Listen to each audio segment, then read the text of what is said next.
Okay, so I'm on Damali's web-based learning tool page, so Impressionism and Fauvism. So here is the front part page of her web-based learning tool. So I like that she put information about herself in there, and she has the tags for all of the topics that are going to be covered, and then about the course. So this course teaches users about the Cubism, Fauvism, and Impressionism art movements and its major players that began in the early 19th and 20th century. So I'm going to start the course.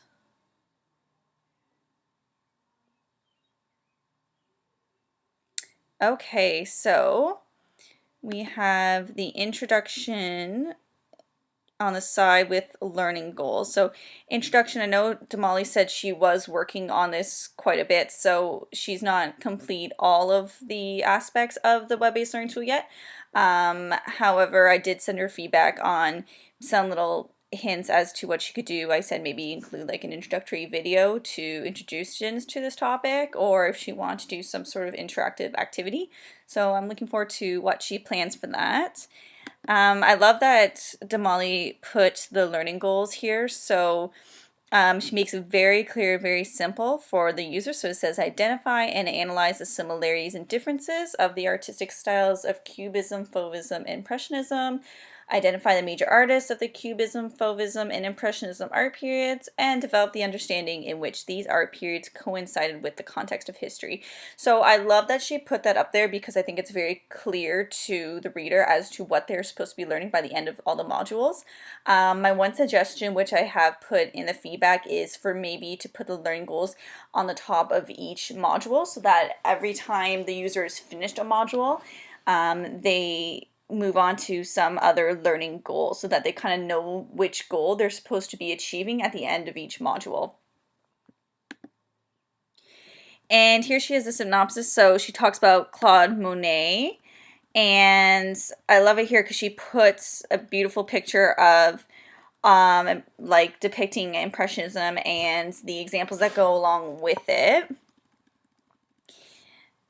So I like that she did that, and she has a little blurb at the bottom. So Claude Monet, woman with a parasol. So she explains it, which is good because especially if it was an introductory course to students, they would understand the background behind the painting. So I like that she has it up there and it's really clear, really vivid for students to see. And then underneath she has a little blurb about it, which is fantastic.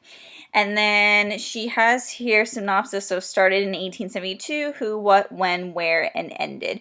So I'm assuming once she works on this a bit more, she will be adding more information, but I like that you have the who, what, when, where, because I think it's really easy for students to follow along in that kind of context. And also that might even be a really good introductory activity for you to have the students fill that out as they go along. So that's just something that Damali, you can think about as you create your web-based learning tool a bit more. And she has a really good introductory video. I have watched this already, so I'm not going to play it for the actual video. But it's very clear. It's very student-friendly as to the background behind the topic that Damali is covering. So I think it's a really, really good introductory video. And it has a lot of information about Impressionism that's very student-friendly and very simple. So it's, again, if you were never learning about this topic until now, it's very clear and straightforward as to what Impressionism is. So I think students would really enjoy that. So I think that was a really good tool that she added. And she also has here down here learning goals and history and context. So I'd like that you have tabs at the bottom that students can click on as well to go on to the next part. So history and context, Impressionism, later development. Again, she is planning to continue working on this, and I know this is a work in progress, but I like that you have a history part, and again, maybe a video or some sort of interactive way that you could present this information would be really interesting for the students. And I like that you're giving them a background history of it, because I think without the history, students can't complete the modules. So I think that's a really good thing that you added. And you've also put layer development, which is fantastic, about like how Impressionism has changed. And then major artists down here. So she has Monet, Manet, and Sargent. So Fantastic that you put all the pictures up there with their names underneath so students can identify with them. And again, she has amazing examples that she put in here. So I'm just clicking the arrows now, like all the images, again, very clear and really good examples of different types of artwork by those artists. So students that would really captivate a student. And then the slideshow contains paintings from Manet, and Sargent. Another interesting thing could be is maybe if students were to complete this web-based learning tool, they could actually recreate these photos or maybe do a photo very similar to something that inspired them from these paintings. So again, I think that was a really good, strong thing that she added in here, and I really, really like this page a lot. Going down to canon, so concept, key characteristics and techniques, impressionism styles characterized by air, thin, lazy brush strokes. And then in here she has another example here, and she has audio description, so I'm assuming that she is planning to put some sort of multimedia component in with this, which I think would be a really good idea, and going into details about the characteristics and techniques, which again, really good if you want your students to review it and maybe create their own painting based off the Impressionism era. So I think that's fantastic. And again, another fantastic example. She also has a quiz at the bottom.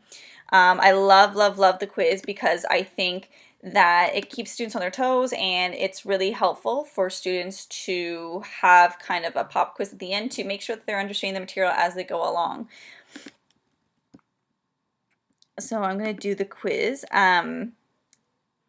So quiz title, can you tell time? So 8:30 is, and I've already answered these, passed with 100% correct. I love the quiz, I really do. My only confusion, which I've stated in the feedback, is I don't really understand how the timing connects with the material, but again, I'm sure Damali has a reason or a connection as to why these questions are in here, so I am looking forward to our final product to see how this ties in. But I love the quiz example. I think it's fantastic, and I think students would really enjoy it and keeps them engaged.